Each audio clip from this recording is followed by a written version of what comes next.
جودی یک خرس قهوه‌ای زاله که عنوان بدشانس‌ترین خرس دنیا رو از آن خود کرده. یک روز وقتی داشت داخل طبیعت میگشت، یک گروه حامی حیوانات پیداش میکنن و فکر میکنن یه خرس قطبیه. میفرستنش قطب شمال.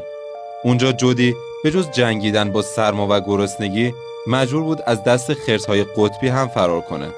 خوشبختانه یک روز یک گروه دانشمند متوجه میشن که اون یک خرس قهوه‌ایه و برش میگردونن به محیط زندگی خودش. اما دوباره چند روز بعد یک گروه حمایت از حیوانات دیگه با فکر اینکه این بدشانس خرس قطبیه دوباره میفرستنش قطب شمال و این بار باز هم دانشمندو برش میگردونن به محیط زندگی خودش.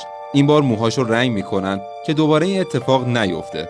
بعد از یه مدت رنگ موهاش میره، ولی این بار دیگه نبردنش به قطب شمال، بردنش به باغ وحش و گذاشتنش توی محوطه‌ای که تعبیه